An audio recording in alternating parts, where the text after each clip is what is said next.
Hello. Death control should be legal. Death control should be respected as a civil and human right. I'll tell you what death control is. But first, I'll remind you what birth control is. Birth control is exerting influence over when one procreates, when one creates life. Death control is influencing when one ends their own life.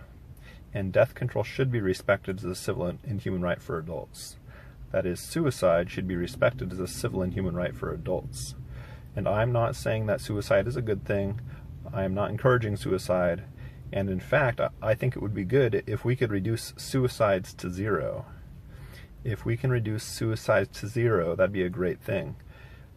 However, we should use persuasion, reason, and kindness to reduce suicides. We should not use psychiatric force, coercion, and confinement to reduce suicides. We should use persuasion, reason, and kindness. Currently, if one attempts suicide and fails, or is found to have immediate plans to engage in suicide, they can potentially be locked up in a psychiatric ward. They can be an otherwise law-abiding citizen, but then be locked up in a psychiatric ward because they've attempted to, or have said they're going to attempt suicide. And that is wrong. Again, suicide should be respected as a civil and human right for adults. There's a few books on the topic I would encourage you to read. One of those is Suicide Prohibition, The Shame of Medicine. The other is Fatal Freedom, The Ethics and Politics of Suicide. Both books are by psychiatrist Thomas Szasz. You can look Thomas Szasz up on the internet, on Wikipedia. You can read any of his 35 or so books. He wrote about 35 books. Most of them are available on Amazon. So I would encourage you to learn about that. I would encourage you to tell politicians that suicide should be respected as a civil and human right for adults, that death control should be legal. Tweet to them, write them, call them, email them, lobby them in person if possible.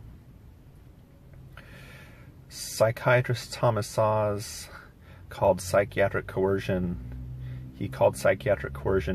medicalized terrorism. He said that the foundation of psychiatric slavery is civil commitment and the insanity defense, and that psychiatric slavery should be outlawed. Psychiatric slavery is when individuals earn money from psychiatric coercion, force, and confinement. And it is effectively why death control is illegal, because people can be locked up for trying to engage in suicide. And again, I'm not encouraging suicide. I think it will be good if we can reduce suicides to zero. We should just be using persuasion, reason, and kindness to do that.